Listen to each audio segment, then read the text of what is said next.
Parental dream ఉంటుంది కదా, yes even my kiddo should be like a doctor and all.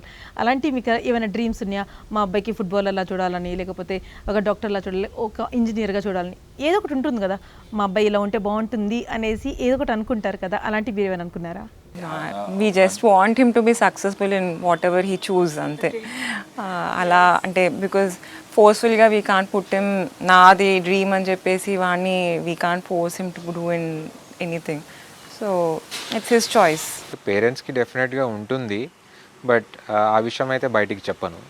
So I will allow him to if is నా dream పరంగా వాడు act చేస్తున్నట్లయితే happy అవుతాను, లేదు అంటే కూడా ఐఎమ్ ఓకే. సో ఇద్దరు చెప్పండి, ఫ్యామిలీ అన్నప్పుడు ఫ్యామిలీ ఫస్ట్ అంటారా? అంటే ఇంట్లో వచ్చాక కంప్లీట్ వైఫ్ అండ్ హస్బెండ్ మోడా, లేకపోతే డాక్టర్ మోడ్ ఎక్కువ ఉంటుందా?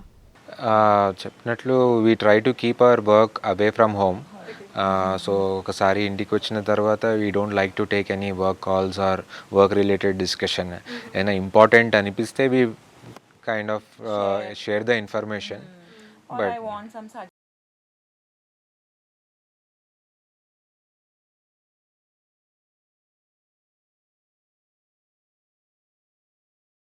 అంటే totally out of the topic కదా madam. Your topic is different, his topic is different. Then just చాలా షేర్ చేస్తుంది, బట్ మనం ఏంటంటే sometimes you need some suggestions. మన బ్రెయిన్ ఒక్కొక్కసారి doesn't work at some time, but both are doctors, so we can some way or the other we can tell maybe ఇలా చేస్తే బాగుంటుందేమో అని చెప్పేసి వీ కెన్. సో ఫ్యామిలీ అన్నప్పుడు definitely wife domination ఉంటుంది. How do you feel? Like doctor mode okay, నాకు husband mode okay అనిపిస్తుందా? అట్లానేం అనిపించలేదండి. లక్కీలీ ఐ నెవర్ ఫేస్డ్ అట్లాంటి ఇష్యూస్ ఇప్పటి వరకు. So we were able to be professionally comfortable ఉన్నాము ఫస్ట్ నుంచి. With God's grace, with the help of our parents, our seniors at work. So అంత కంఫర్టబుల్గానే ఉన్నాం కాబట్టి ఎప్పుడు ఆ టఫ్ టైం అనేది ఎదురు పడలేదు. ఎట్లా పడినా కూడా ఎట్లా ఎదురు చేసుకోవాలనేది మనం డిస్కషన్ చేసుకుంటూ ఉంటే ఐ థింక్ అదంత సింప్లిఫై అయిపోతుంది ఆ ప్రాబ్లం. సో మాకు అలవాటు ఉంది మాట్లాడుకోవడం ఏ విషయమైనా కాబట్టి ఐ థింక్ ఒకవేళ టఫ్ టైం వచ్చినా కూడా విల్ టాక్. సో ఎప్పుడన్నా సరే, అంటే జనరల్గా కపుల్స్ అన్నగా ఎంత సపోర్టివ్, ఎంత అండర్స్టాండింగ్ ఉన్నా సరే ఎక్కడో చిన్న చిన్న కొట్లాట్లు, తీపి చిలిపి కొట్లాట్లు లాంటివి ఉంటుంటాయి. అలాంటప్పుడు అలకలు ఉండడం సహజమే. మరి అలాంటప్పుడు ఏ విధంగా సార్ట్అవుట్ చేసుకుంటారు? యాజ్ చెప్పినట్టు ఇట్ ఇస్ సేమ్, కూర్చొని మాట్లాడుకుంటే anything it will gets maybe drag అనుకోము.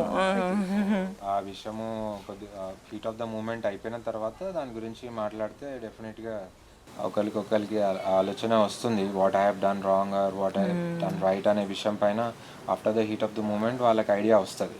సో దెన్ ఆ మూమెంట్ పాస్ అయిన తర్వాత మేము మాట్లాడతాం. సో దాన్ని ఎక్కువ డ్రాగ్ చేయనప్పుడు, హీట్ అయినప్పుడు మీరు కామ్ డౌన్ అయిపోవడం, అట్లా అంత అగ్రెసివ్ కాదు.